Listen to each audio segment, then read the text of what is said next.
allegiance to the flag of the United States of America and to the republic for which it stands, one nation, under God, indivisible, with liberty and justice for all.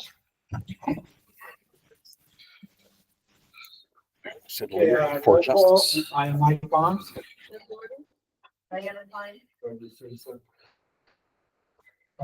Don Perry is not here today. It's his wedding anniversary. He came. He was in the office today. For the record, we had a town board meeting on my wife's birthday, and I was here. I'm just saying. Anyway, and until the time is not here either. Okay. Okay, public comment? I have to make a motion to open public comment. Second. All right, all in favor? Aye. Second.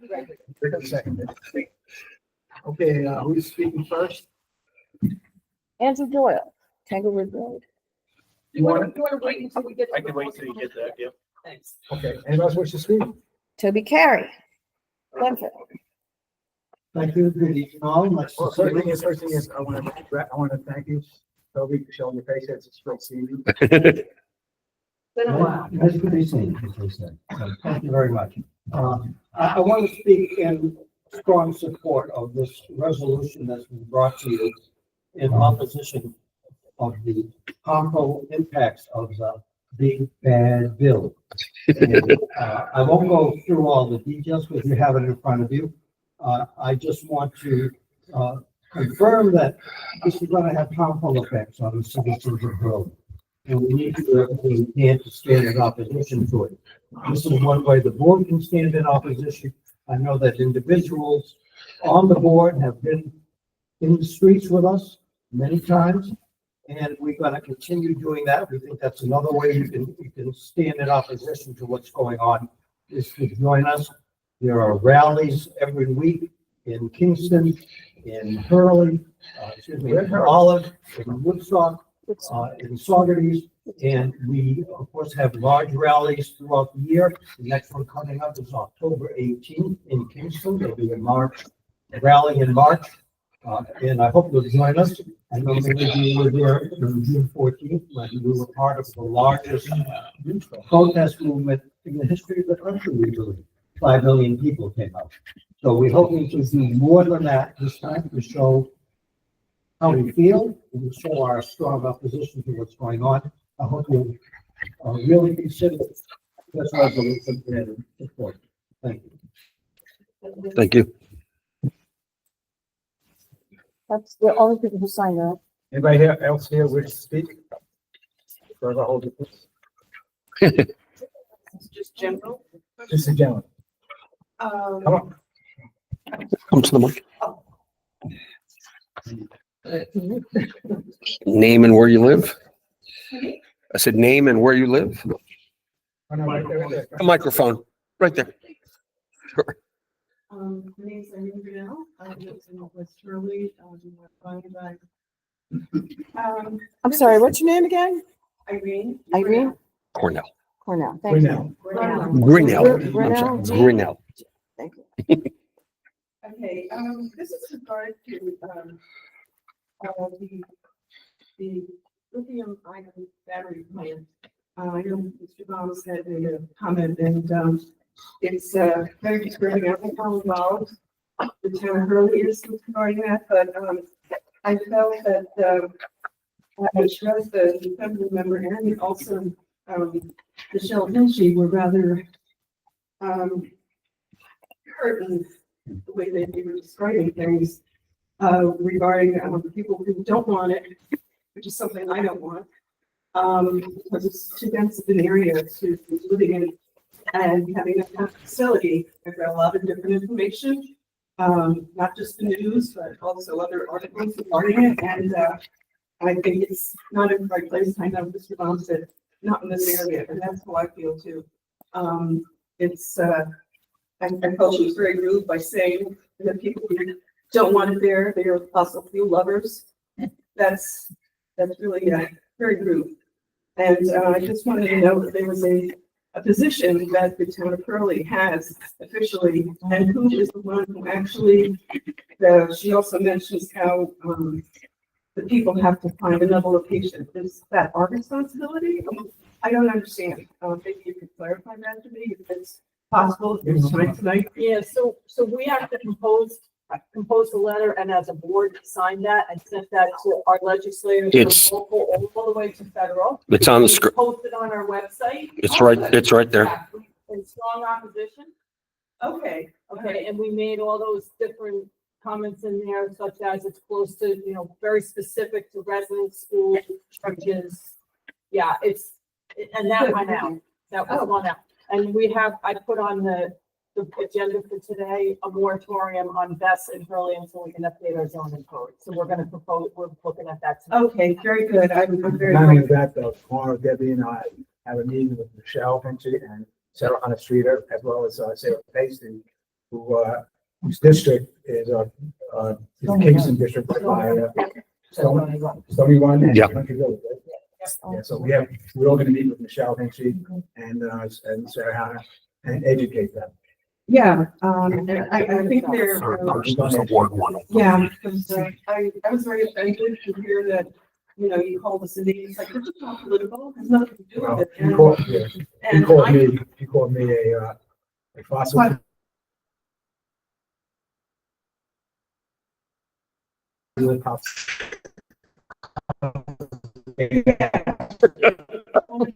And you're a chemistry teacher, so it's like, I'd like to know a little bit more than she actually knows. She wasn't there, so she's not true.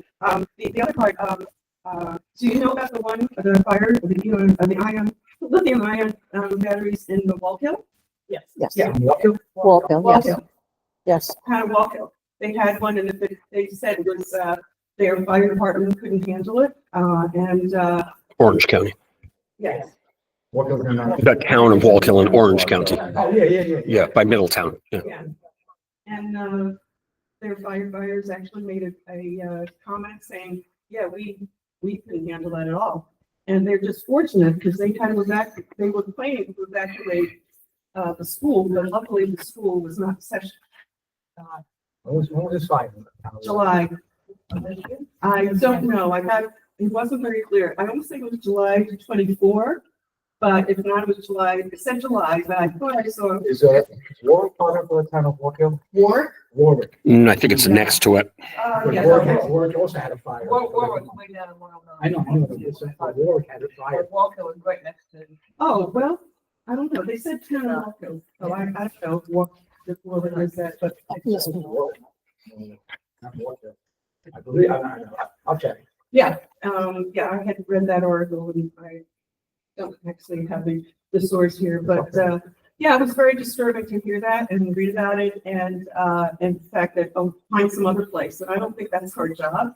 I just think, she was rude to say that people who were for, not for this, because I'm not for it either.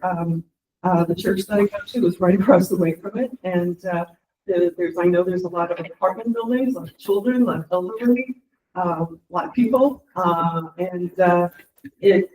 I just thought it was very rude and I hope you share that with, and, to me, that was being very political on their part.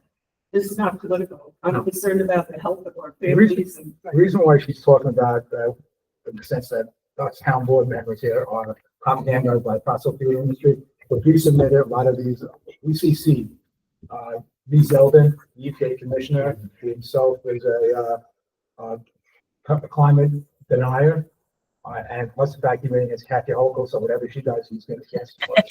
So in other words, we agree on that different reasons. We agree that there shouldn't be there. We do it because of the safety issue. He does it because he doesn't believe in any kind of green energy coming through. Well, the thing is that it's gonna take a while for all this to happen, and I just think, why pick that site when, if, there's so many other unanswered and they can't even against it, and, I'm sure anybody who's been in a disaster, which is not been planned, they didn't plan on being there, and things happen, and, you can't, if people have already had that, and I've also read about, it's not just in the US, But, years ago, it's, like, I think it was like in 2016 or 17 or 18, one of those age, those numbers. They had it in Korea, and there were several, fires and whatnot, and even just, lithium batteries are very, just a simple batteries. And, the article that I read, I think the names and whatever, they were even saying how, it is a disastrous, it can be catastrophic, and it should not be in dense populations, because if it is catastrophic and they can't handle it, and then the toxic fumes and all of that, that is just a big mess, and it could be, hazardous, and not only hazardous, I mean detrimental to people's lives. Yeah. And also, if they don't think so, my son was, doing some kind of registration for his son in the school system. And he, one of the questionnaires on this package just said, has your child has a child ever lived near a facility, a smelting or battery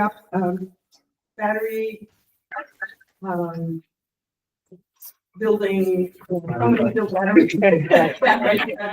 yeah, and because all these, it's just like the lead, it's the same thing. It could be in the soil and it that can last forever. It could be leached out. Why are you doing that in a situation where it could happen, and it only has to happen once to create disastrous effects? So We agree. yeah. We agree. So, All right. We definitely agree. Okay, thank you very much for letting Thank me you. speak. Can I show you where it is on the website if you want to see the And letter? any of us wish to speak? If you just go to our website. If you want to give me your email address, I will give you the name of the person coordinating the efforts. Okay. If you just I'm sorry. Very much on street. Okay, on the great. homepage, it's right there. And if Okay, you- that's good. and if you I didn't get that. Yeah. Okay. What was the name? So I just want to. Okay, thank you very much. Appreciate it. Get the right word here. Name, do I- It's an A. So, sorry, that's my mother-in-law. She called me like 8 times. in a row. Okay. And Resolution opposing this harmful impact of on the bill. I don't know when something is going to change in your life and you're going to need support. You're going to need SNAP. You're going to need medication. My own family has been through this in the past few years. My daughter had Thank you. a valve replacement surgery, and then 6 months later had cancer. And their savings was wiped out, and suddenly she got $1,500 every month to pay for her medications. And Medicaid has saved her life. We had to put her on medication just to pay for her health, but she stopped taking her life. The doctor like, you do that, that's not okay. So I just want to say that we have veterans in this community and children and seniors. We need to protect them. Thank you. Thank you.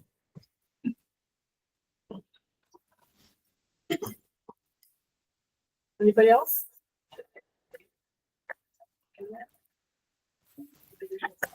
Motion to close public comment. Second. All in favor? Aye. Aye. Aye. Aye. All right. Public comments done. Approval of the minutes. Have you all read the minutes? I believe, we're up to date. Everything is up. Okay. I make a motion to accept, the minutes. What's the date of the minutes? July 22nd? August 12th and August 26th. Okay. I make a motion to accept the 3 minutes. Do I have a second? Do I have, all agree? Yeah. Aye. Aye.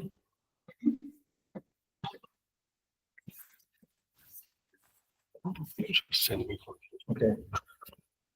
The supervisor report basically just reiterating about the that project going through here.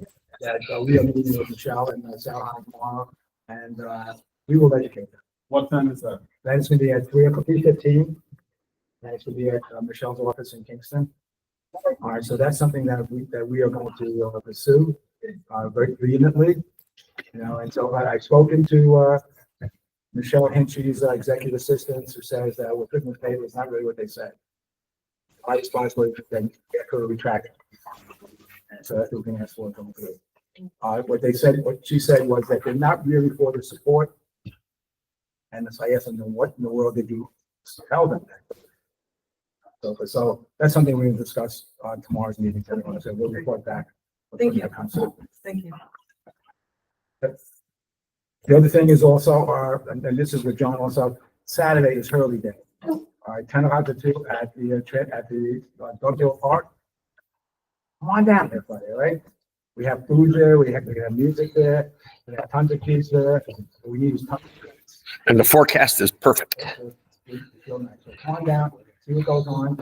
This is our second time doing this. This is, we want to do a ritual thing, and we just need more support coming through and, so come on down, all you people. Okay? All right, I guess, Greg, NRI report? Let me get that going for you. Sorry, it's so tilted. I can't quite get that camera right. Everybody tilt your heads this way. All right, Jerry, next slide. Sure.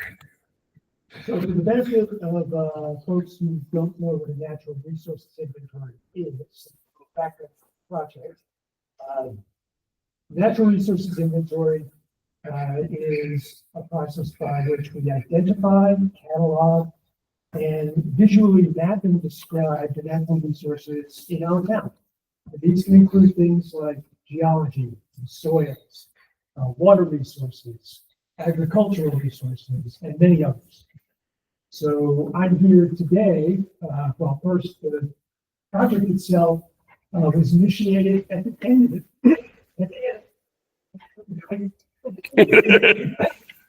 end of January of this year, spearheaded by the Conservation Advisory Committee.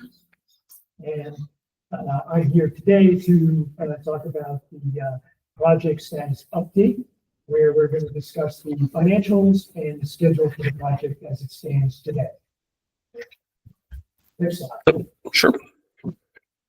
So I believe everybody on the board has seen this slide before, but to recap, the overall budget for the project was $71,000, funded through a grant from the Hudson River Estuary Program through the New York State DEC for that amount. And then the balance of the funding was going to be provided by donated volunteer time.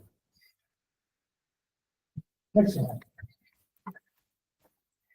So here's where we get to where we actually are today.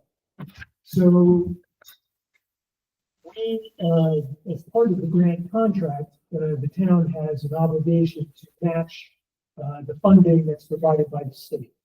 That funding match was $28,704, and as of yesterday, we have already exceeded the match with still another quarter to go.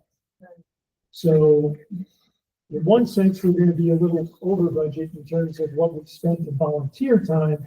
However, the overall project is going to be zero cost to the town and the community. Thanks to the volunteers. Exactly. Big thanks. So yeah, and I left all the details in here, so if you want to look at the slide after the fact. I'll post this online tomorrow too. Yeah, So, yeah. please. Sure. And yeah, and if anybody has any questions, please reach out.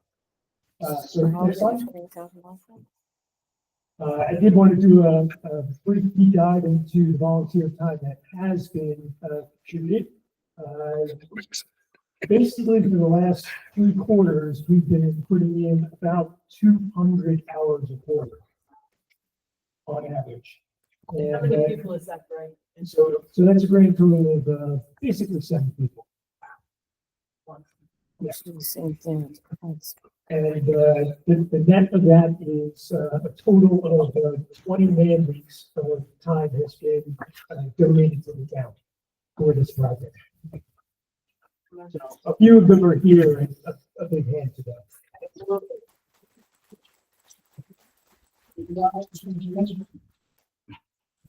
Next. Yes. So now we get to sort of where we are in the project. And as you can see, we're getting pretty close to completely filled in. And yeah, it's getting exciting. Things are getting very close to the finish line. We'll get into what's left in the task list very briefly, but as you can see, we are really approaching the end. And credit to everybody. And overall, the project, if I were to be completely honest, was about 3 weeks behind. But for a project that runs for a year, that's pretty much nailing it. Next slide. I did want to take a moment to just go over some of the CAC accomplishments during this project. The first is that we actually covered 30 map subjects, which exceeds every single NRI that's been done in the Hudson Valley. Every map that we produced, we've done so with variations, with things like a map that has the parcel boundaries visible and the parcel boundaries invisible. And this is to enable the 2 major use cases, which is overall planning for the town, where parcel lines actually have too much noise, or you're actually planning for a particular very small area or a particular parcel. So we provide the ability to do any of those. Every map is produced both in 8.5 by 11 format and a high resolution 34-inch by 44-inch ANSI format. That gives, let's say, Paul from the building department the ability to zoom right in on a parcel and have all the.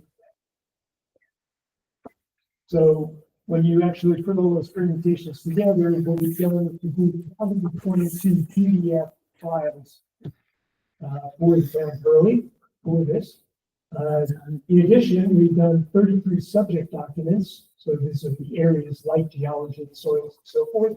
That total kind of 120 pages. In addition, the team has produced 75 grant reporting documents. I think I've talked about the fact that this particular grant is highly onerous in terms of its reporting requirements. But the net of it all is that we managed to do this with a small team by automating everything.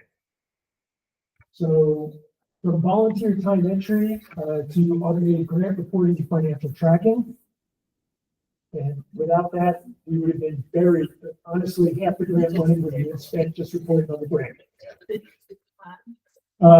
From map layouts and data sources to the final PDF maps, that is all automated. The whole process takes about 2 hours to run.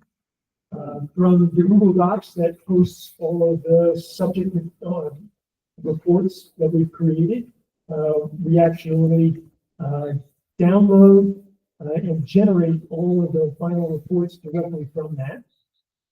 As far as I can tell, it's never been done before. And we've all done that with what the town already had in terms of resources for Google Forms, Workspace, and Python. All right, next slide. Yep, there you go. Remaining tasks.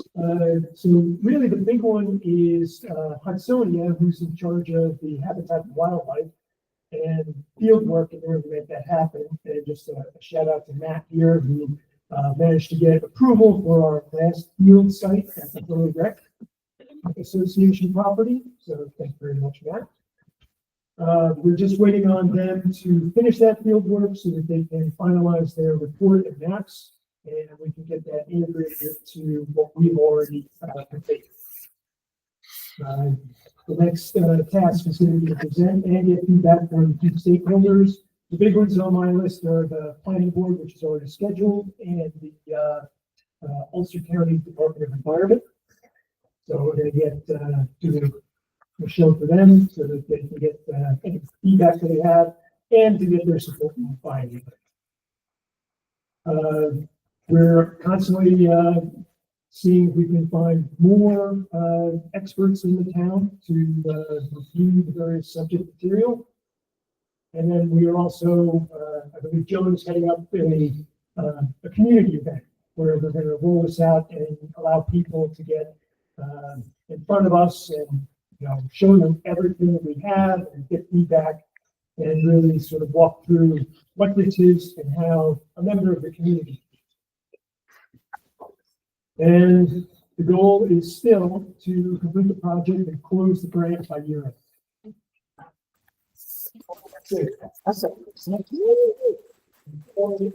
What I did want to do is, since we're actually generating the final report already, I wanted to just put up a few pages to give you a feel for what you're going to get. So right here is the automatically generated cover page and table of contents, where you can get a sense of all of the subjects that are being covered in this report. Next slide. Here's basically a NRS section report where, like the physical setting, this is covering the topics of topography, steep slopes, soil, the terrain, and so forth. So that, there's an example of one of the maps that are in there, and there's reports that go with every one of those maps. Next slide. And here is basically our take on the zoning map that the town uses. That is doing heavily enhanced. Mostly in the sense of we now have actual data around how to calculate where the visual assessment areas within the April district is.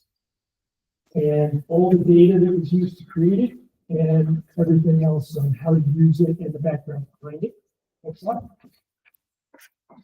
We also did data analysis for things like climate. So the charts that are on the right are really went back 75 years for local weather data to show the trend in both precipitation and min-max temperature for our area. And we also did calculations on how to adjust for elevation depending on where you are in the town. Next slide. And finally, just a few more maps to give you a sense of the breadth of this report. So reserve land, which is essentially every piece of vacant land, undeveloped land in the town, and what its preservation status is. So who owns it, and all of those good things, and watersheds, which basically tells you when a drop of rain falls on a curry, where does it go? All right, that's it for the presentation.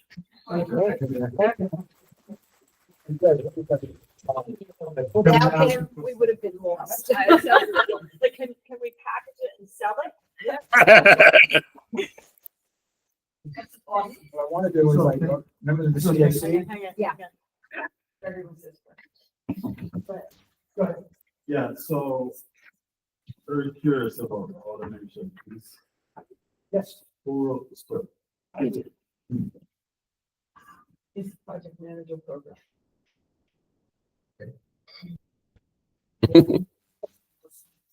All right, now, Now you can. members of the CAC, can you stand up, please? We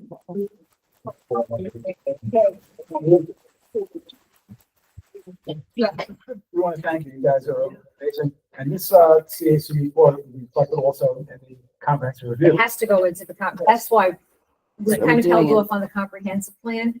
And now, once this is done, goes right into it. Perfect. Beautiful. Perfect. Thank you. Thank you. There's a Greg. lot Thank of you. work. Thank you, Rob. Thank you. Okay, the next presentation is going to be Andrew Doyle. This is about the fire false alarm.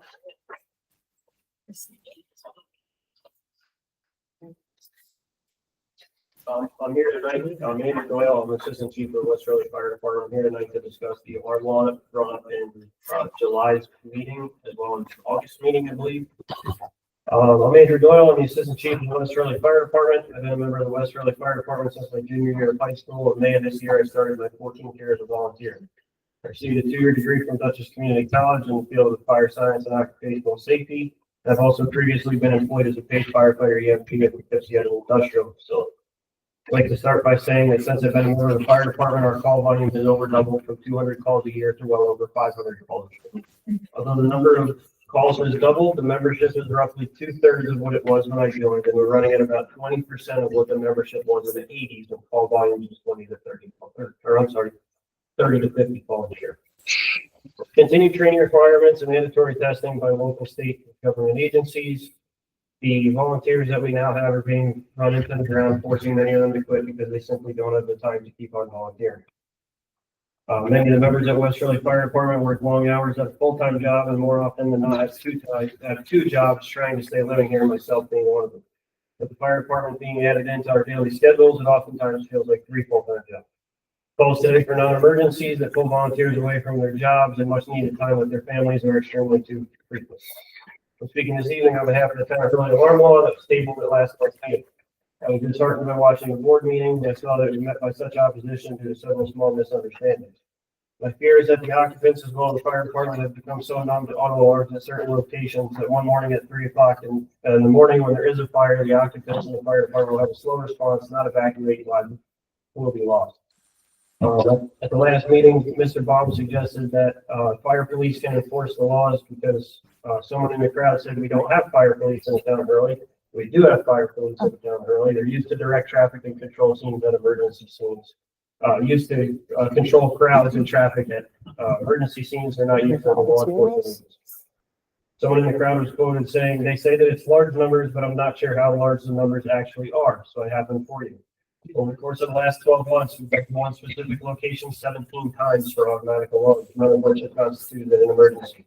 This address makes up for 23% of our automatic alarm responses from 2023 to present, and for January 1st to present makes up for over 42% of our automatic alarms, none of which have been an actual emergency. 14 of 33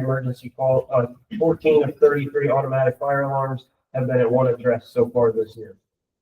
Since I got those numbers, we've been back 2 more times. There were questions as to the problem, not so much being with the homeowner, but as public education on the fire department's behalf. We educate the public on every call and every event that we host and that we go to. We even go as far as installing smoke detectors for elderly residents on multiple occasions. The reason this law is proposed is because individuals at specific addresses brush off the information that we give them and shrug their shoulders when we voice our concerns for them and their renters. There was a comment made about the bulk of work being placed on the codes department and that they will be receiving no extra funding for doing so. I understand that some work will be put on them, but I strongly disagree with the quotes saying the bulk of the work and using all of our resources. The law proposed you need 3 false alarms before you get fined. The fire department has to respond at least 3 times with over $1 million worth of fire apparatus and oftentimes 2 Chiefs cars that are over $100,000 each. Also ballpark 3 to 5 members on those apparatus at minimum of 1 man-hour per person. On top of that, the fire department has to write the report that goes to the codes division for them to file. Having said all that, I think it's clear that the fire department is the one doing the overwhelming majority of the work. I would also like to drive home the fact that nobody in this room or in this town is compensated less than the volunteer firemen. Having said all this, I hope I cleared up any understanding, and I'd like to again say that the alarm law proposed is not to and was never to attempt to make money for the fire district. It's simply to serve as concrete ground for us to stand on when someone refuses to fix their alarm system after multiple warnings. This is not an attempt to find every little old lady that burns her grandson's birthday cake. Repeatedly sounding alarms for non-emergency. That's the end of my spiel. I'd love to answer any questions, comments, concerns in regards to the law. For those of you that weren't familiar with what was brought up, after 2 false alarms, you'll get a warning. On the 3rd one, you'll get a fine of $250. Any additional after that will be $500. A false alarm is not a smoke condition in your house. It is not you burnt food and there's smoke in your kitchen. That is not a false alarm. A false alarm is your 15-year-old daughter took a shower and every time she opens the door, steam gets in the smoke gun. We've had the same instance 9 times at one certain location. It's unacceptable. The trucks, we're looking to replace a very basic truck this year due to severe issues on them. Not because we want to replace it. It has severe mechanical issues that would be not costly for us to fix.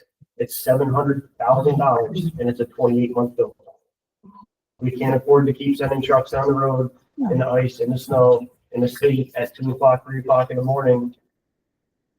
I hate to say it, guys aren't going to go. 2 o'clock in the morning when you're there for the 3rd time this month, Guys aren't gonna go. They gotta be up It's at the 5 o'clock to same go to work. It's the same situation. We have another place that we've been to over 34 times this year for medical. Which, So for medical calls. So we have people and we'll go to your house every time for a medical. I would much rather show up to your house for a medical than take a shower. We have people that have severe medical issues, some people that have severe things going on at their house. I would much rather the guys spend the time and the girls that have the time in their day to make one call, and make a serious emergency as opposed to go to the same address again and again and again for something stupid. If it can alleviate some of the work done by the building department, I am more than happy to backdate reports and not send it. The one that Olive proposed, they have to send down within 72 hours. I'm more than happy to say, hey, they got 2 in the last 2 months. They're on notice. Quite frankly, I don't have the time to do that, and I don't intend on doing that. But if we have one place that we've been to 17 times so far, I think it's fair to say that they've had more than enough warnings from us. We come to your house twice, 3 times, 4 times in a year. We could care less, and I don't have time to type up a report, but we can't keep on coming 25 times a year. We go sometimes 4 times, 5 times a week. you have a question, Diana? Yes, a couple of questions. So explain to me how the building department is involved. So you, So the fire department is not an AHJ. They're not the authority, they're not the agency having jurisdiction. We cannot find people. We cannot say, hey, we've been here too much, you're getting a fine. They can rip it up, throw it out, and there's nothing to be done. The law, if you guys read it, that was proposed to Olive, the building department imposes the fine. If they say we're not paying it and rip it up, it gets added onto their tax. So essentially they're forced to pay. I don't want to fine people. It's not about money to me. It's about having some sort of enforcement. It's no different than 28. You drive up 28 at 65 miles an hour. Every time a cop pulls you over, he says, oh, I'm letting you go this time. You're going to keep on driving 65 miles an hour. You had to pay $250. You're going to say, oh, maybe I should slow down. they don't have to go out and collect the money, you just add it to the tax bill? No, they're Not exactly. Not- So I guess I'll break it down. So initially, when there's calls, they generate reports. Then the building department is supposed to keep files. They send the reports to the building department. When there's more than 2 within a 12-month period, the building department would then be serving a notice of the violation that if they get another one within the 12-month period, that they'll be subject to the fine. That notice has to be either personally served upon the person, or it can be sent by certified mail and attached to their property, like on the front door. And then if they get there's another false alarm within 12 months after that, they would generate again the report and provide it to the building department, at which point then the building department basically sends them the violation with the fine, okay? If they fail to pay the fine, the building department would then be filing an accusatory instrument with the town of Hurley court so that they can come answer court. And again, if that's the problem that the building department has with it, I am more than happy to change it. Well, that's not the problem. They tell me that. The problem is the fine itself. In other words, they're going out and doing the violation and doing the report more or less, but the fine goes to the fire department. Sure, fire department already went 3 times. If you guys want to do a cost analysis, I'm more than happy to break down what we have into it versus what they have into it. They got 2-3 hours. We have, 40, 50, 60, and $6 million worth of trucks going down there. The second leading killer of firemen is responding and returning the calls. Yep. I see it. I don't know, but the people that are like 17 times, what is the response when you come and you tell them that it's a fault? Like they don't care or? Don't care. There's no recourse. So, Let me ask you a question, okay? well, Question is, I was just gonna make a comment. Andrew, you can verify this and I can talk from the Hurley because I'm a volunteer in the Hurley Fire Department. This is not going to happen. This is not an every week This is thing. not gonna be, like, I would be surprised if there's 1 or 2 a year, and I'm talking about same location, right? What's the same? More locations if there's more than Right, it's like 2 or 3 a year. 17 times in 6 months, and that's gonna be report every the first year, Yeah. but you report every fourth, every. But the My intent, hope is the first $250 bill they get, they say, all right, well, we got to take your advice and fix it. and just all they have to do is move it or have the sensing of it reduced by the alarm company. This is not a hard. is this, This is not $1 million job. This is not anything. I used to be called like 17, violation. I know, their alarm goes, when their alarm goes over, goes right to the fire department. It goes to 911. Could that be cut off then? Suggested that as well. They don't hear it, you know. I'm telling you, No, with why don't we public cut them off? education, I'm not just up here spewing stuff out of you. We've tried everything. Why, well, I'm saying, why can't we stop as a town, tell them, we're Oh, taking you over. yeah, that's the money they're spending on their alarm. Can't do that. First time they had a fire, I replaced UPS in town square. Now, did Olive pass through that? Yeah, got that. Yes. No problem. And has that? Olive Woodstock, the sheriff's department, Woodstock Police Department, the state police. Yeah. This is not, I'm not running nothing away. I just grabbed one that just got passed. Yeah, this is a- And this has is a not, common thing. you know what kind of burden it's been on that building department in those towns? They have one specific address that it was written for. Same as me. The 14 years that I've been in the fire department, I can think of 3 addresses that this could maybe be an issue. Which is why I said if Paul would like us to be able to backdate and say, hey, we can go back 6 months and send them down 2. If you have 3 automatic alarms at your house, I don't have the time in my schedule to write a report on it. If you have 17, I do. And also keep in mind, the smoke condition in your house is not a non-emergency. If somebody burns the You bacon burn your and you food. literally have smoke in your house and the alarm goes off, that is not a false It's alarm. It's not a false alarm. Right, that's not a false alarm because you have a smoke condition. Right, this is something that has nothing right. This is steam from showers, this is the spacklers in the building, this is, you know, I'm not sure how familiar you guys are with how smoke detectors work, but there's a sensor, there's something emitting a particle, and there's a sensor. If something gets in between the 2 of them, it thinks that it's smoke. That could be a spider, that could be a bug, that could be sheetrock dust, that could be sawdust, that could be anything, steam from shower. So basically what's gonna happen is that we have to do a public hearing. Yep, This is in local law. Yep. And so we have a resolution right now to have a public hearing on the 30th meeting. All right, and then we can pass it, law at that point, at the public hearing. And like I said, if Matt wants to get together with me or Paul wants to get together with me and revise some of it to make it easier for both of us, I'm all for easier. We don't need to pass theirs word for word. So Paul proposed that Yeah. some changes, he was supposed to contact you to talk to you. about Yeah, that. we've been playing phone tag. Yeah, so we have that discussion, because this is just to go to public hearing. Yeah. So if you guys want to make some amendments to it, that's fine.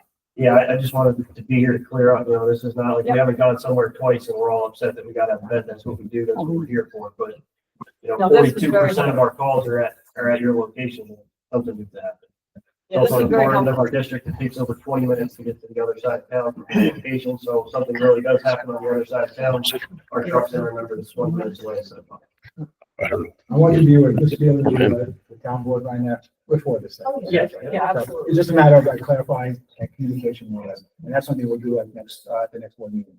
But we are definitely in support of this resolution. In my opinion of this is just for closing communication loop between the fire department, the person, the residents and the building department. So we're just making a closed loop on communication. That's what we're trying with this.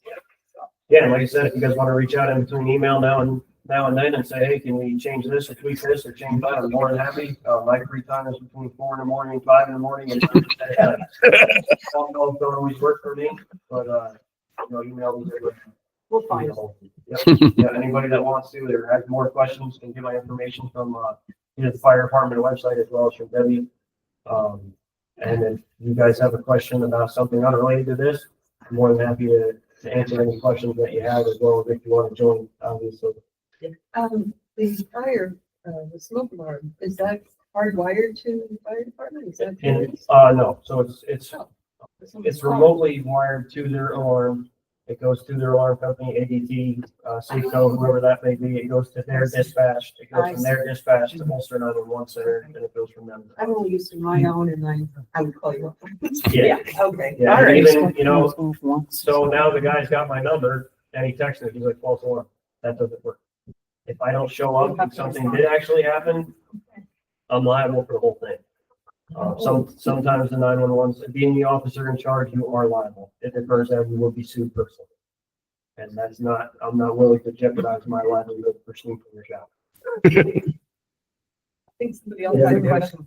You actually answered it. I had a false alarm and, smoke burnt toast. Yep. And, I'm with Safeco and they called me up and they said the fire department's coming. I said, no, don't send them stuff. It's just burnt toast. And they said, we have to. Yep. So isn't there a way around that? Depending on your alarm company, probably not. It's the same with burglar alarms. A lot of times police now, again, it's liability. Okay. You know, if you had an alarm go off and you picked up the phone, you know, and you had committed a crime that you wanted to cover up at your house and you said, nope, nothing's going on, and then we get there and the house is on fire. Right. You know, it's no different. We show up to a house with a long driveway. Somebody's out at the end of the driveway. They say, oh, nothing's fine. That's fine. You can go back. We have to see the house to see that there's not smoke going on. Thank Yep. You want to do Andrew? Yeah. You had written remarks. I wonder if you could give us a copy so we could use a few of the statistics in the Absolutely, yeah. report. And, if one of you guys just shoot me a text with the email, or if Jeremy gives me the email to send it to, I'd be more than happy to read whatever. Send you a pass, right? Thank you. This is the resolution for public hearing. Right, so I have a motion, the resolutions to set a public hearing on proposed local law. I don't have a number for that yet. No, Number it's one. not number We only one. have one. Okay. We have passed one. Yeah. One, two. We've passed one and two others, not all.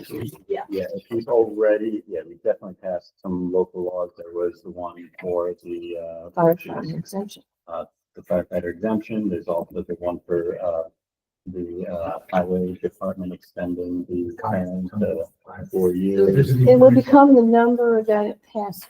Like if it's the second one that passes, it'll be local law number 2. Okay. Okay, so I motion For our hearing. for the- and Gregory second. Any other discussion?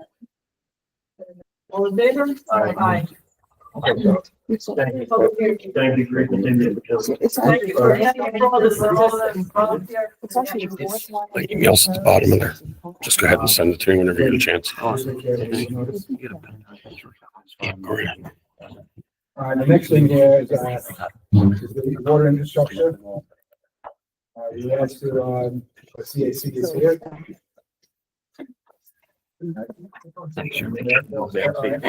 This is.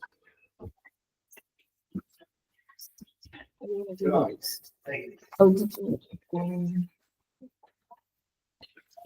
you want me to do the one next? Yeah, that's what I. It's at the bottom. Which one are you doing now? The last one. The infrastructure grant? On your screen.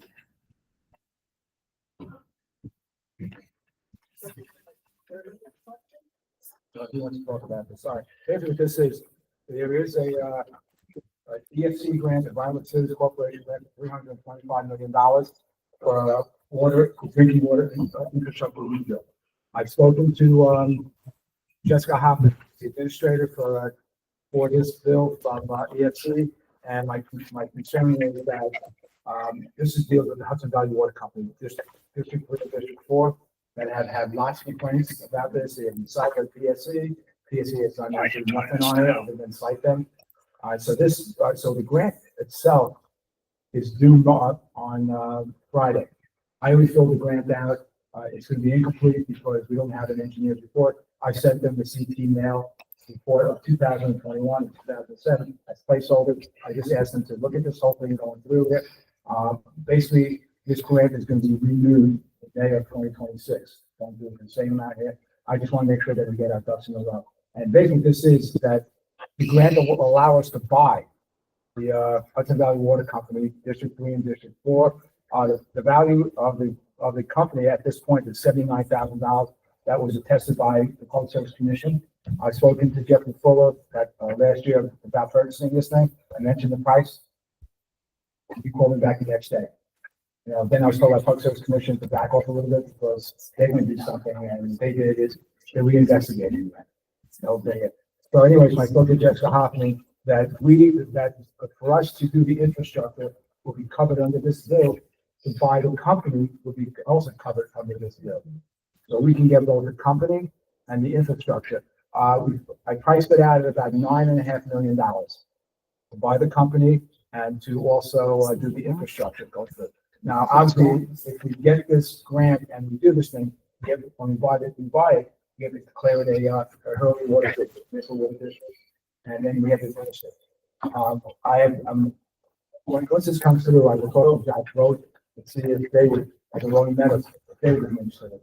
If we do all the legwork and do all the repairs and all that, they possibly could administer it and over and then do the tax district for people who use the service. Only on that. And so this is something that we are putting in. We again, like I said, March. I'm sorry.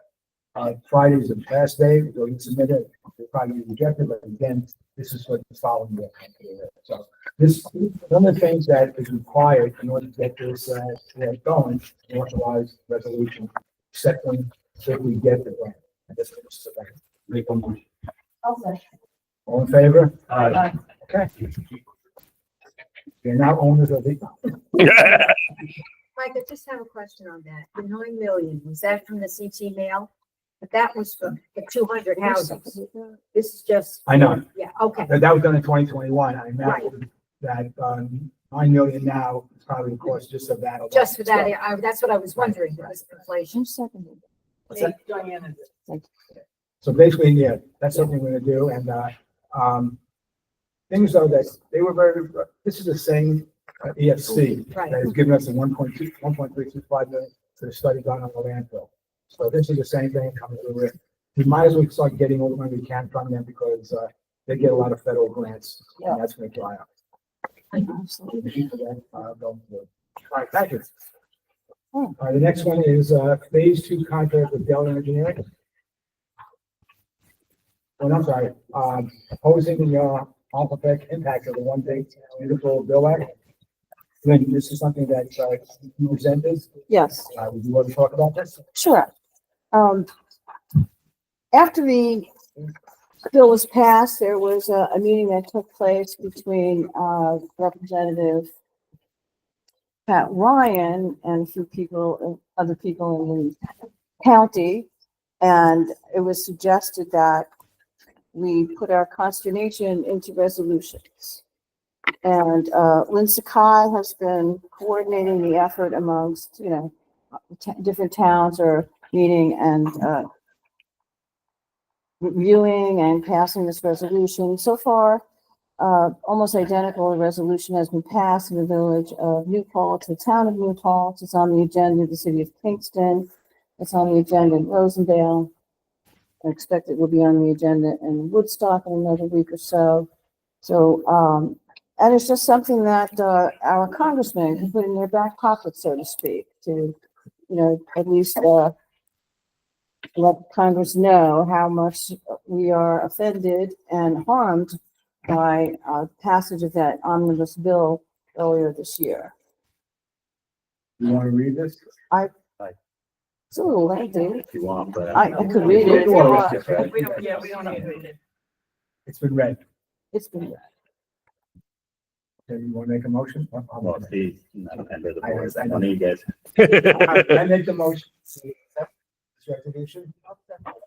All in favor? Very good. So, well, you give an opportunity to go to discussion. Okay, let's go back. Right? So, I mean, this is a real significant resolution. I don't know if Lynn is giving you all clarity I need to understand, right, where it's coming from. I mean, there's a lot of research that's been done. Yes, a lot of- I've never seen a resolution come forward with so much research. Right.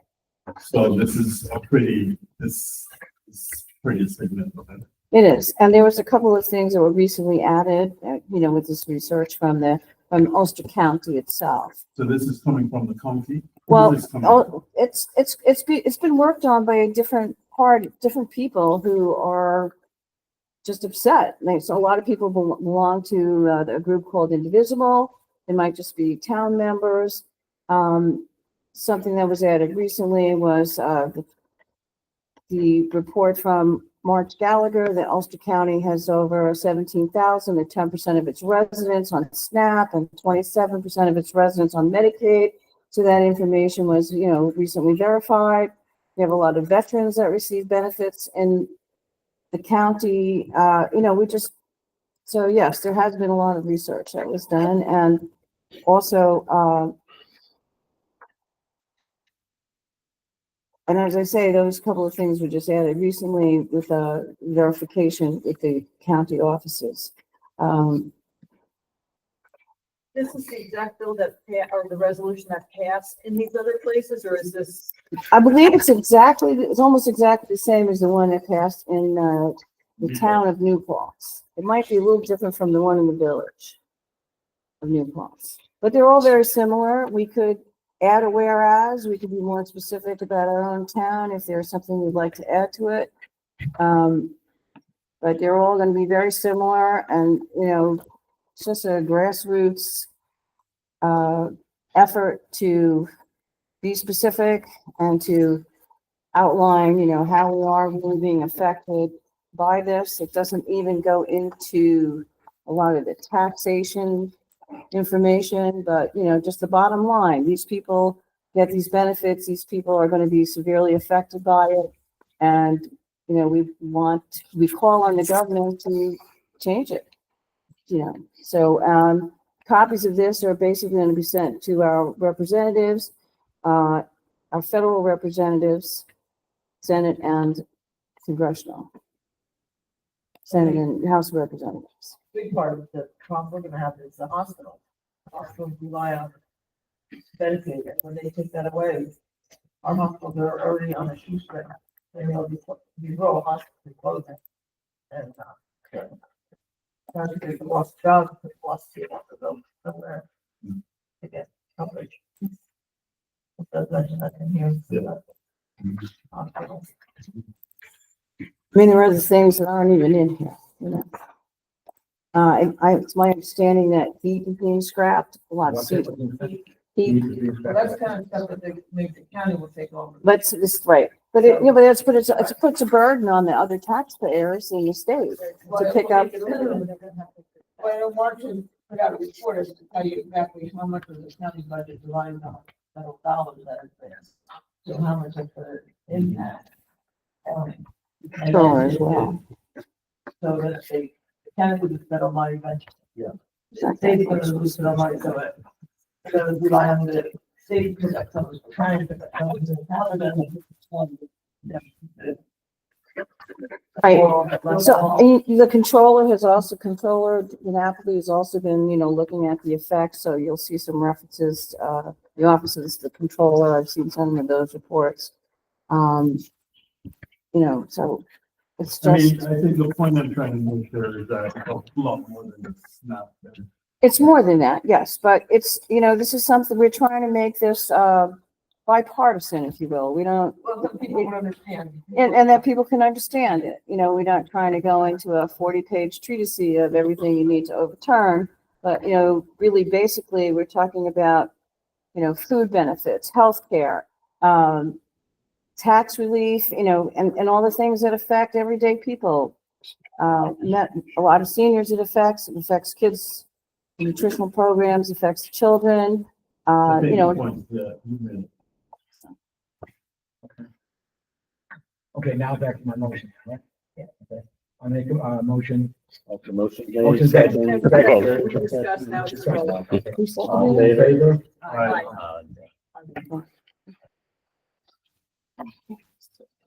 We're going to take care of this thing now. That was the letters. Thank you all. Good move. Take care, Toby. Nice seeing you.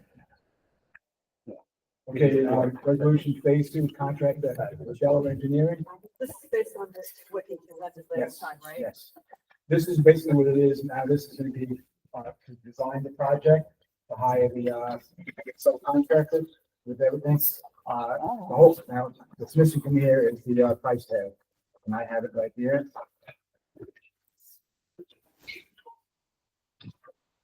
Just for this, Phase 2. for design and bid. With engineering and design. So this is. And the big sports as well.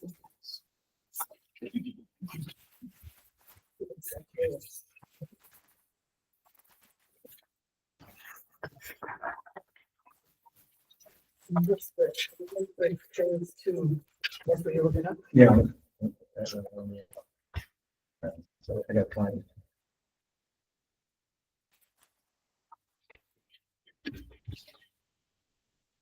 That's storage.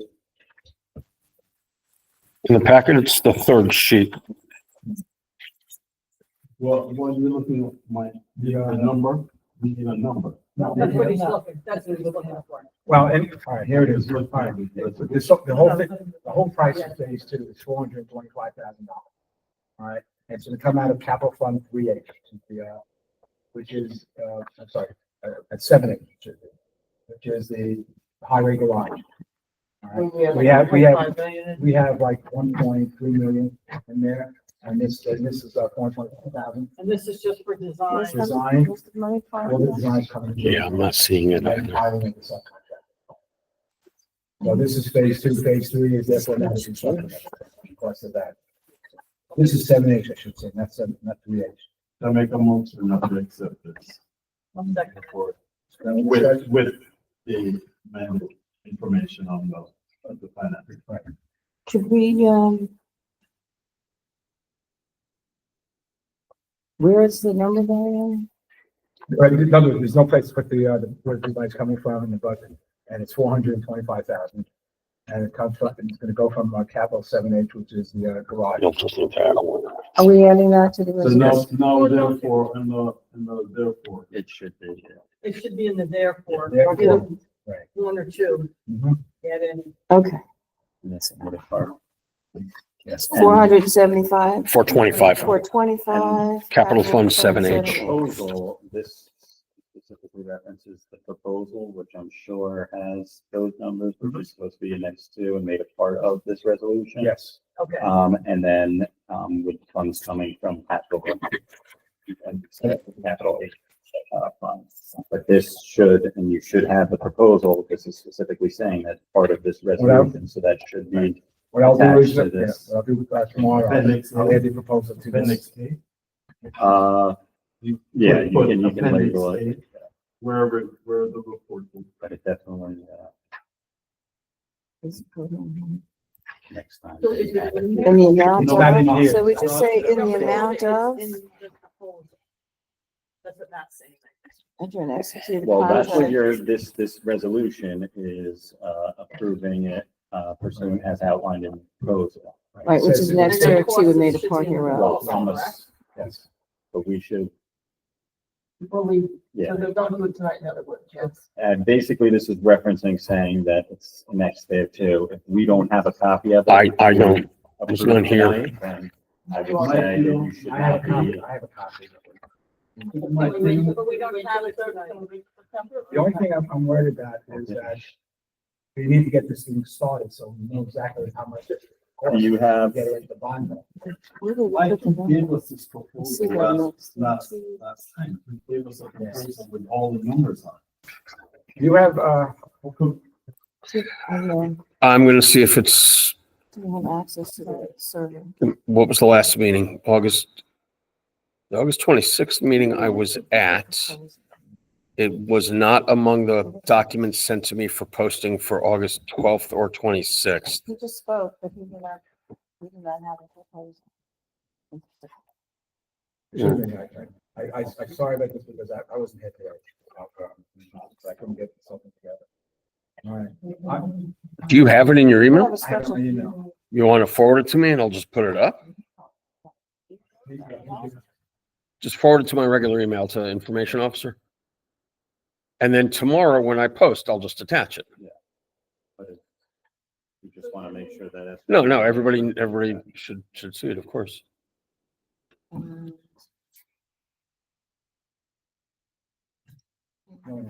If it was all I got. Yeah, you want information officer? Information officer at townofhurley.org. Too long of an email address. $125,000. It'll take a couple of minutes to come through. I apologize. Or what, 100, what is it? 175?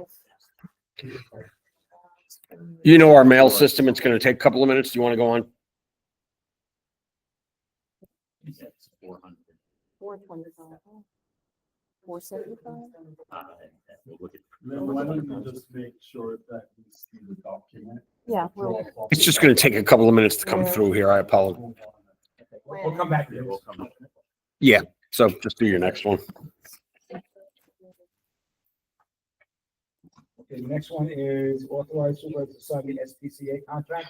So this, I believe you guys need to discuss further. I know, there was a, proposed draft at the last meeting with changes that I had made. Do you have it I don't have, up there? I don't have.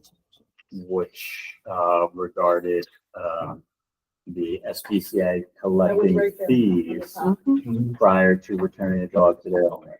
But there's a lot of additional stuff pertaining to medical treatment and emergency care if an animal was injured, let's say it was hit by a car or something of that nature.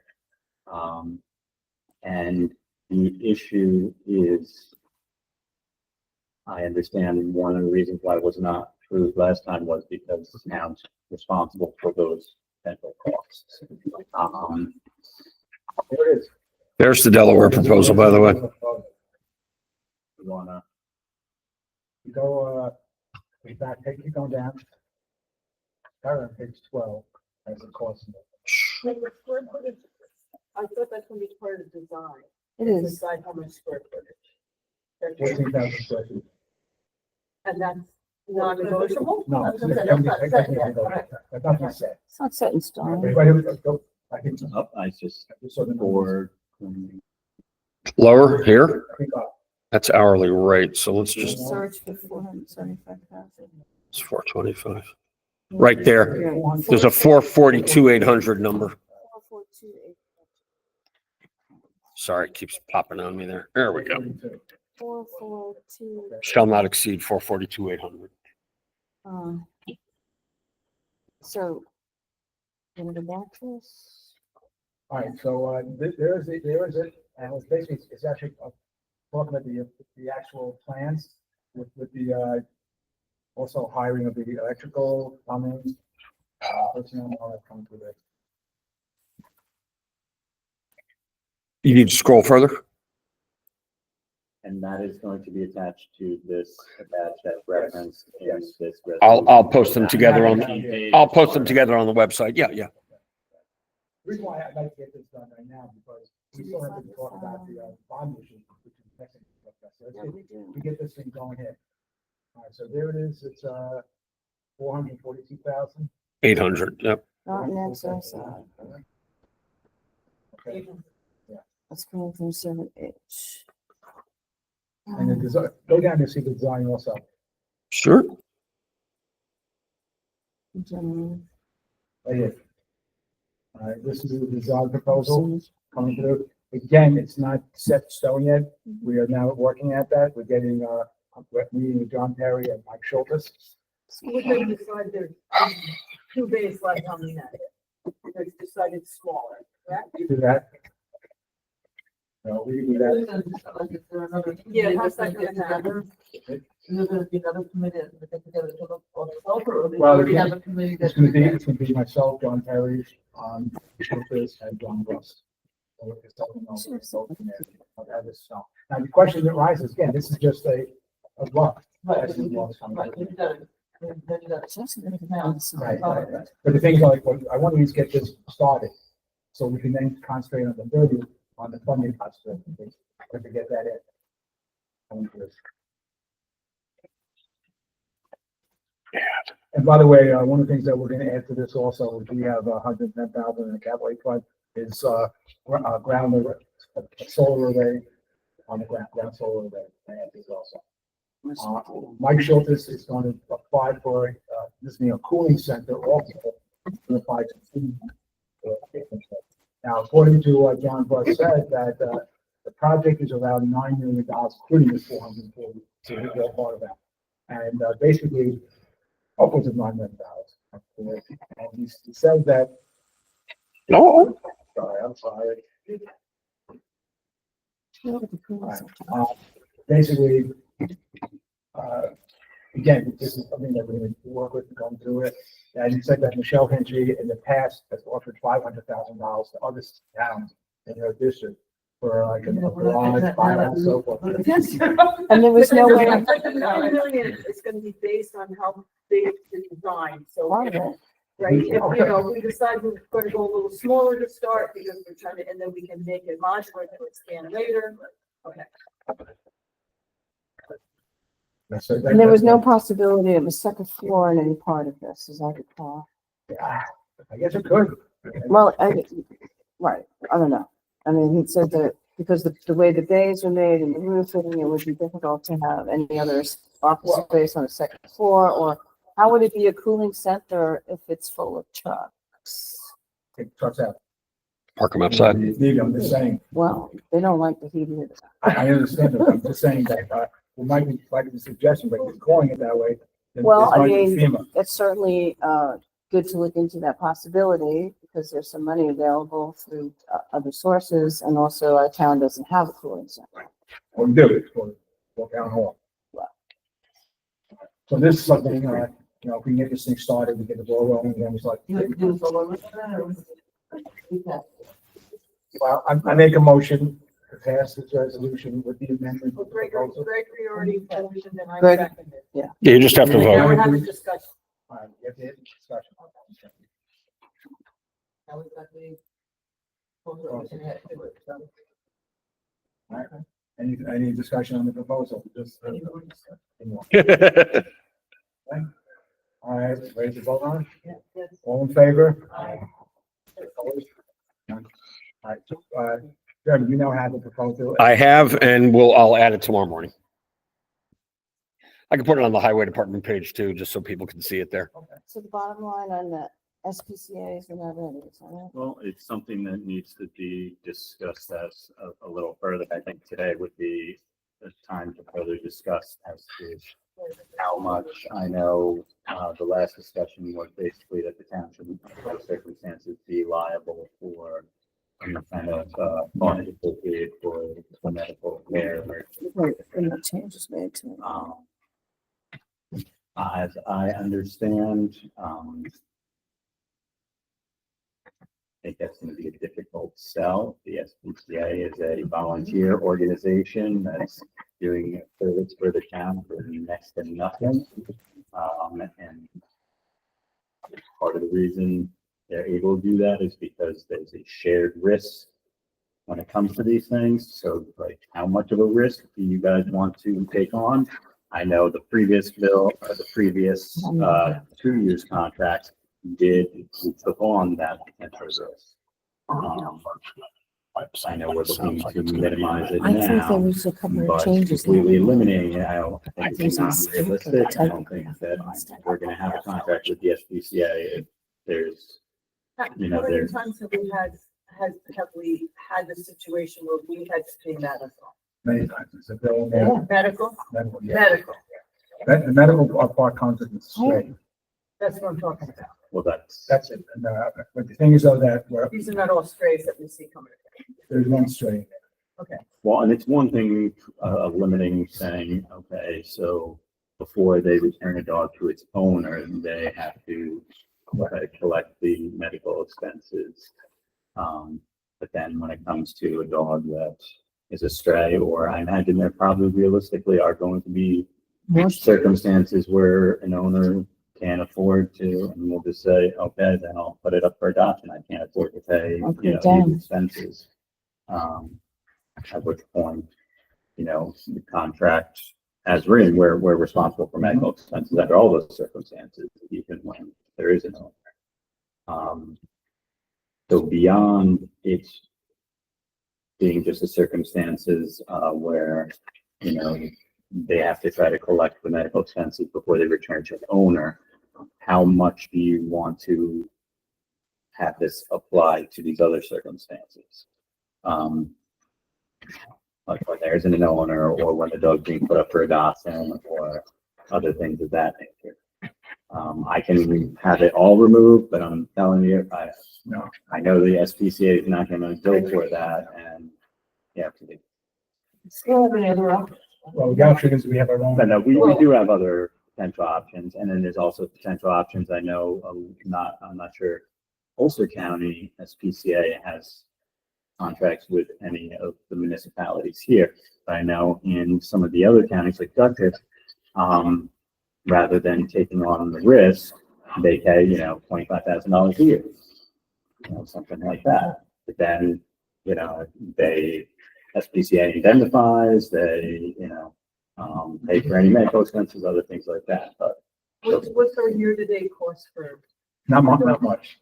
Not much. so far right now? I would say maybe $1,000.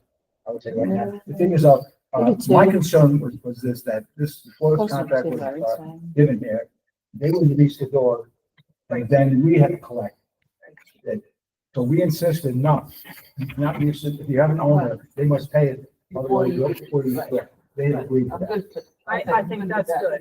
They agreed to that. When it comes to straight is the other problem here. And my thing is, I'm a door lover and so forth. I think the SPCA should take care of it. But I mean, I don't think Then we have to pay but for you it. gotta protect the town people. You can't have stray dogs running around without. And there's actually a call down on Morgan Hill Road for a stray dog. The SPCA find it, but they still charge us for the call. Now they charge $100 per call, regardless of whether this is for going out and answering a call. But again, they're utilizing their resources. Maybe we have our own person that's not talking. Well, $1,000 like different than $25. Oh, yeah. 4 years ago, we had our own door catcher, and we paid that person $30,000. And that person that housed the door.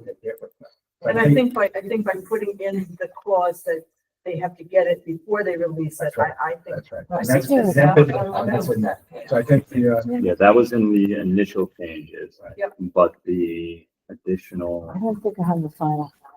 yeah, there are, Nor do I. Right. yeah, I'm not, so there's also under, I guess, section 4, where there's discussion of, if the dog's adopted, the municipality is still responsible for, stray dog, the dog, and the owner doesn't take it.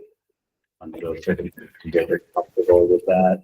Yeah, I mean, no choice. You always, nobody's gonna I know. adopt a dog if we have to spend yeah, and $1,000 to pay medical bills.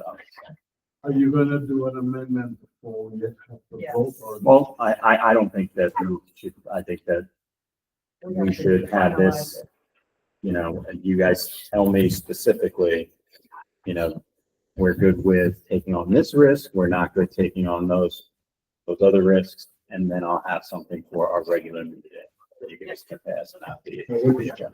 Well, I think with, like you said, I'm good with, we did want the person comes to get the dog, they gotta pay. They gotta pay that.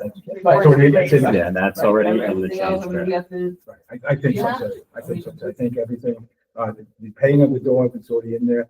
I think everything else. I think we hopefully stay with. Right. Yeah. So we can actually. And how long this contract for you? It's just 1 year. And it's been- 10 years almost over. Yeah, something else. And we can discuss further. I know there was, someone who had, sent a proposal last year for respective services, who was up an upstart. Last year, you guys actually received. Like a former employee. Oh. Yeah, you know what? So we did. I. So, no, I would say at this Right. point, definitely renewing this. But if you guys are looking, there are. And then, well, only because if you do the personal, if the person doesn't come out or give the wrong information, then, but at least you know what the SPCA they got. Yeah. And the animals. So let's put this. All right, let's get this in for 9:30. Yeah, and just to clarify, so yeah, you guys are fine with the billing to the municipality if there is no owner involved. 30th is that. Oh, okay. Okay, all right, so that will be tabled this for Yep. next week, next time. Okay. All right, next one is hold a public hearing for Stott Berglund. Let's look at one, it's stop at TLC. It's correct in the resolution. It's not So Stott. it's in the body. That's the O2, in the body it says That's for. PRT2. It says, Oh, in, That's The the- actual resolution. Oh. Or SDORR. it says RR. all right, break that. Stop. Right, okay. This is table Yeah, 30. I'll second that. Did you make a motion? We can make a motion, all right. I make a motion to table the SPCA contract. The 9:30. I'll second that. All right, any discussion? Yeah, that's on the vote. All right, all in favor? Aye.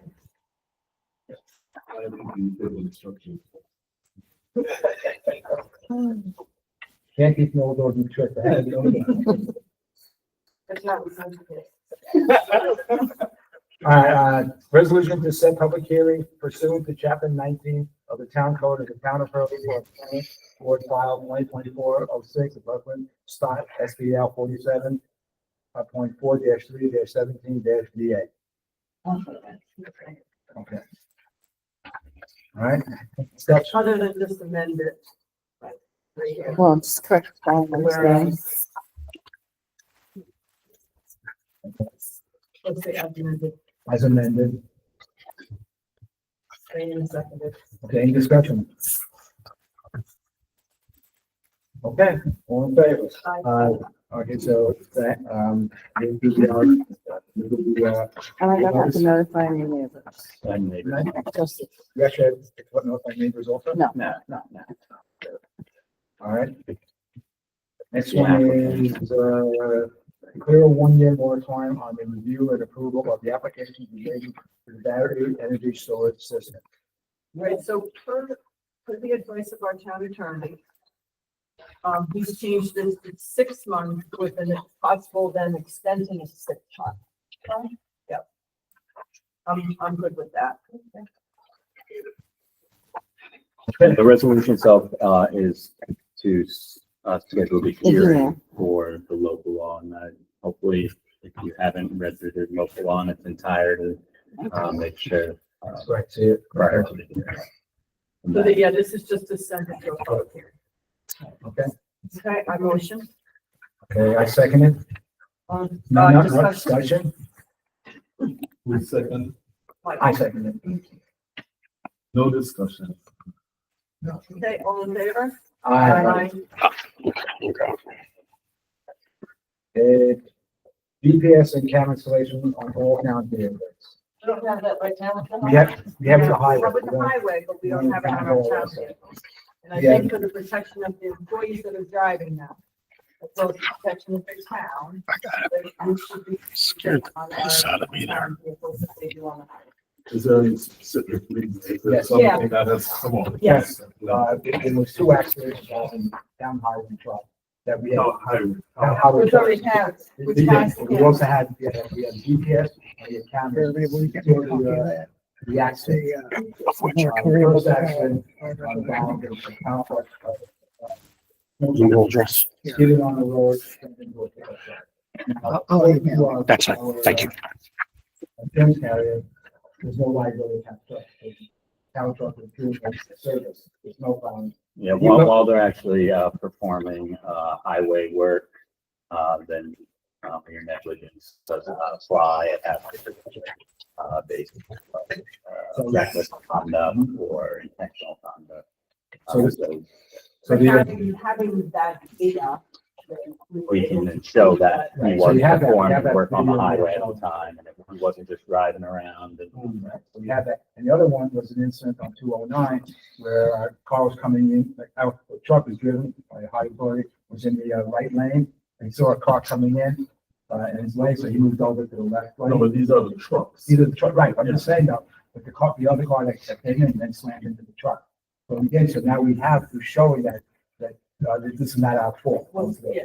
So we feel basically like putting cameras on and GPS on town vehicles in case of an accident, whatever, we have documentation about. it. Now, what Protect town our vehicles, employees as what well. town vehicles do we have driving? Like, do we Yeah. drive- We have, 4. We Yeah. have, 2 van trucks, driven by, the highway department, driven by, the maintenance man, and driven by the, building department. There is a Jeep by the building department, and then there's the, Bolt. Which Chevy more Bolt. people drive? What about the transfer station? Yeah, They took them took away. that away.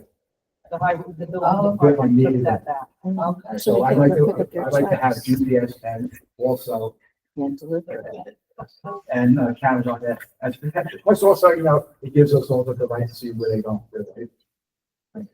Well, I'm all for the protection. I'm not all for seeing it go. No, I know, I'm just saying, but Yeah, things this up. is about- You know, what, like I'm saying is that, if we didn't have this camera on the first, vehicle that's standing for that pickup truck there, you know, I think. The employees and the town.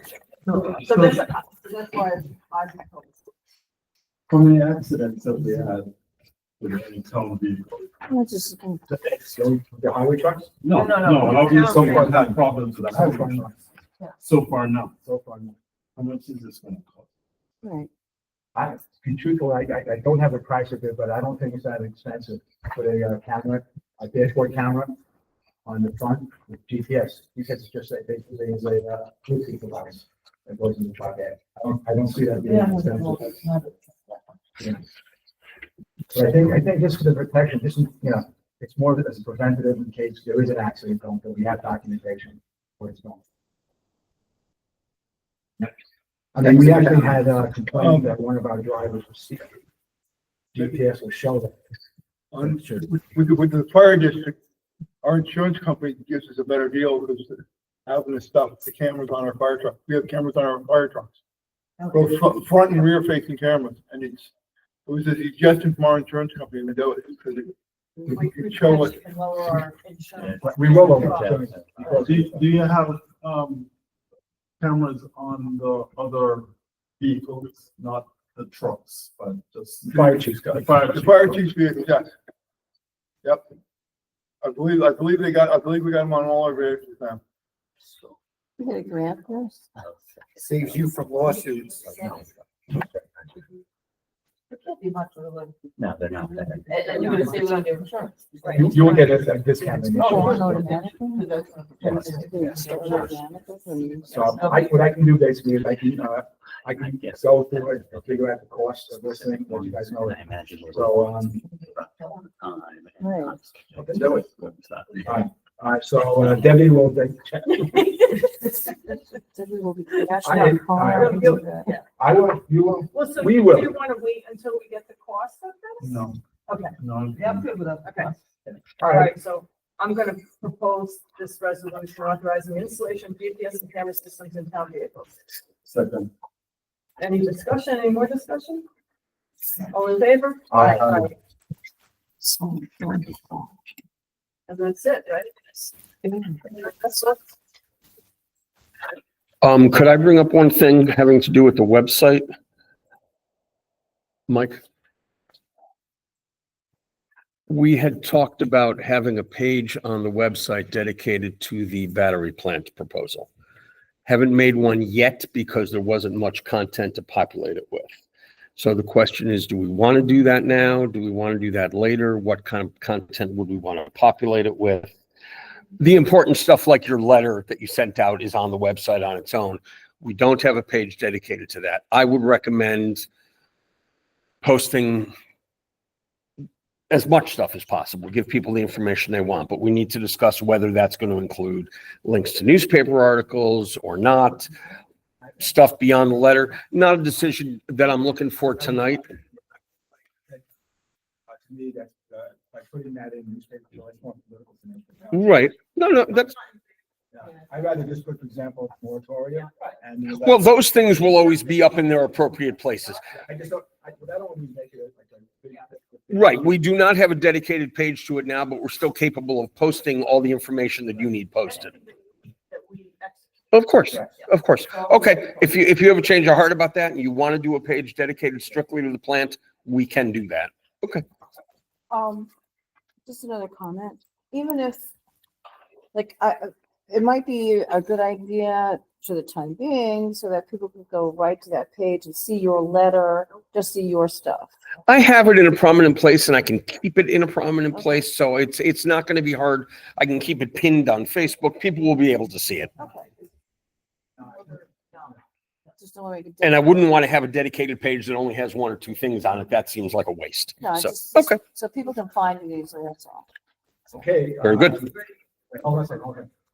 We're done with this thing yet? I think you guys want to discuss. But I thought we'd never read about doing a moratorium on the, preservation and Main Street. Oh, yes, What? yes, I agree with that. All right, explain what you want to explain. Skip, microphone. They approved the solar panels on the Main Street because the language is not strict enough, so we have to come up with a moratorium while we're gonna practice the language.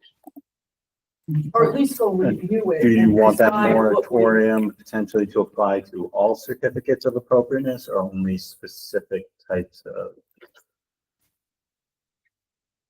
work being done? Or just in the historical district? So these are this, Well, they get visual assessments other places too. no, we're Well, only talking, no, they only do, some of the historic preservation. So do the appropriate. Let me ask a question here.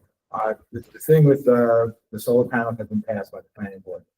Would this moratorium then stop that? No, That would. This that would, this continue. would. that would continue, but this is- additional- once you get that, don't you think that everybody else on Main Street is gonna want it? And we don't have anything strong enough to secure that, to say no. So that whole thing has to be changed. Now, I don't know how much of that preservation law is not strict enough. I think I don't think it has to do with our preservation law, not, like, there are definitely, I'd recommend changes to our preservation law. I think it has to do with the certain procedural deficiencies in how certain committees were applying. So under the law, there's two major considerations. One is the preservation of historic features. So not damaging, the stone houses and the historic features on things, which is usually the biggest goal of any kind of preservation laws. And then the second is trying to have any changes in character with the historic district, either the property itself or the community as a whole. But that doesn't necessarily mean that modern technology can't necessarily be in character. And one of the things with the planning board, they were given the Department of Interior, which is federal guidelines for solar panels. I don't know if you guys are aware, but there are many, many historic buildings throughout the country and throughout Ulster County. The White House has solar panels. This is a green technology that is, we've got to adopt a way in which we're balancing the interests of historic preservation and allowing for modern technologies to be used. So they were provided, the planning board was provided the Department of Interior standards, as well as two New York State preservation guidelines standards. There needs to be something that our preservation committee at least uses as their guidelines. And when they make recommendations to the planning board, they refer not only to these guidelines, but also to our statutes itself. One of the issues are the recommendations that are being sent to the planning board are, we don't like it, or we do like it. And our statute requires certain criteria that has to be addressed, okay? It's not being addressed. That's why the current litigation that's pending regarding initial denial,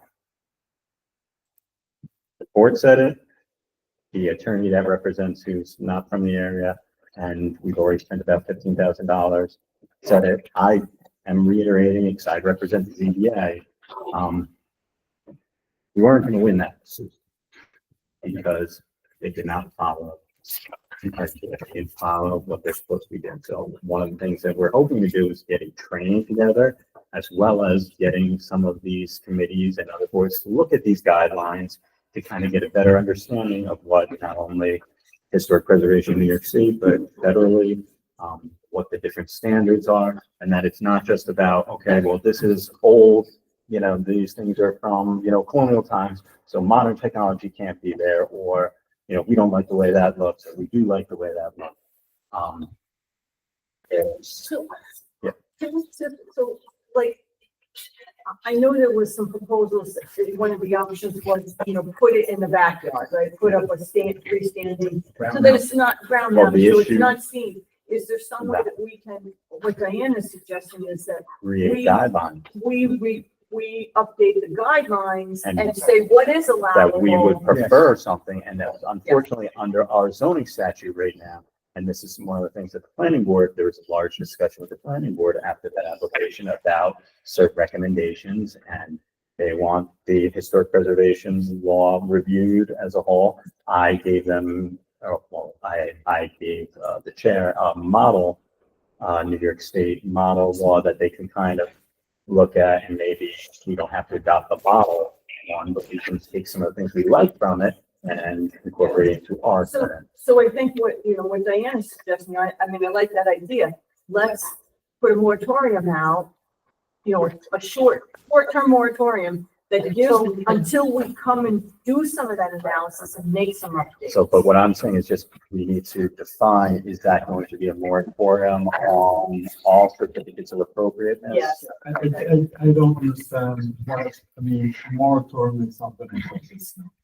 It's not to change what's already there, it's to look at it to make sure that we We'd be changing we some of the change laws. these guidelines, update these guidelines based on all the things that Okay, so Ashley said. before new applications. Before new applications and the whole, the whole street is, but it doesn't mean that we're not gonna allow it. If we could, the report that we could do on the guidelines, with the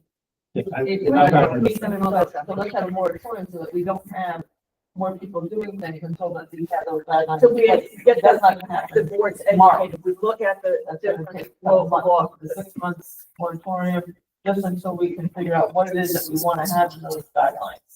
So that we can protect what's there. I'm sure I still don't understand. Matt did explain something to me. The zoning board, if they make a recommendation to change, why does it have to come here?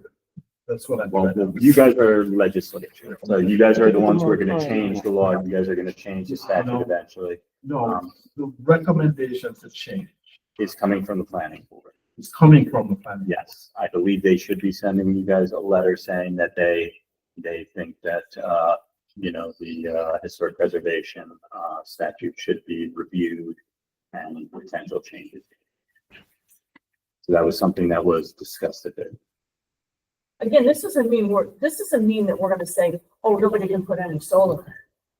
Right, but we need to get the ground out But one, behind the building, for instance. and here's where the issue was before, is we, right now, as our zoning is kind of the opposite, where in the historic district, they do not allow ground mounts at all. It's prohibited in the historic district, whereas roof mounts aren't prohibited.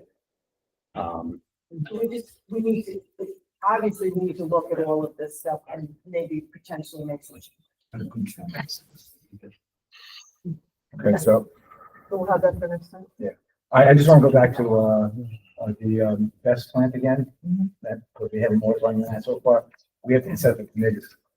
I'm gonna, go through among the board here, to go and research the whole thing, about it, brought back in 6 months. I think, I nominate you. I hold on a second, let me get this thing done. I nominate Gregory and myself, Okay. since we both know chemistry. To initiate this thing, you and I will sit down and talk about going through that. I can nominate. All right, so so in the minutes down also that Gregory and myself. All right, so far, there's 2 of us that have done research about the moratorium on the. You're looking You're gonna research We were- the technology, I'm sorry, you're what? gonna research the best technology, you're gonna research. So research the best technology. Okay. Best. This is to do with the moratorium. This is more, this is part of the So this is part of that to decide what we need to change. Yeah, and I would like also, Steve Bauer, who Mhm. is the fire captain from the Poughkeepsie. I'd like to get in touch with, Steve Bauer, right? Yeah. Maybe get in touch with Steve Bauer and have him join us also, And and Julian Steve also. Mhm. So there's 4 of us. That- Okay. That's fine. Good. All right. So we have to invite those. I can send you, well, I have both, I think I have both Steve and Jillian's emails address. You want to send them the invitation from your You want it? office? I'll send it. You Or send I me can yours. send it. So if you want to send it, send it. Send it. You send I it. send it. Send it to me, I'll send it. You send it. I'll send it. You're to leading the charge. I'll send it to Gregory. All right, I have nothing further. Nope. Gregory?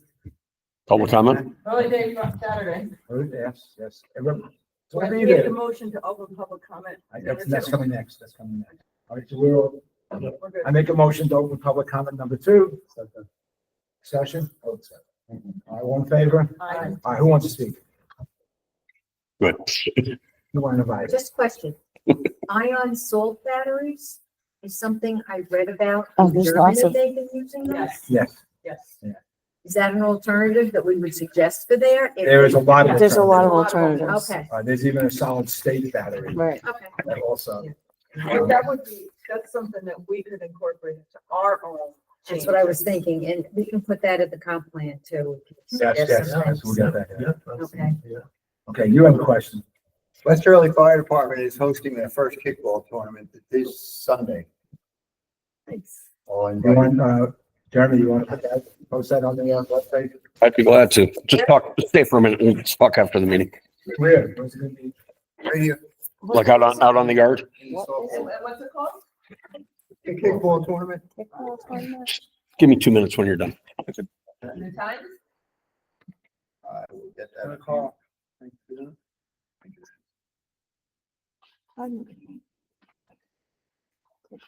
All right. Anything else? Close public. Anything you want to say? Thank you. For- Doing that. Thank you for being involved like that. And I'll send you that tomorrow. We're very concerned. Yes, thank you. Appreciate it. Okay, make a motion to close public comment number 2. Discussion. All in favor? Aye. Now for the most important point, I make a motion to adjourn. Discussion. Good. Bye. All in favor? Thank you. But I'll just-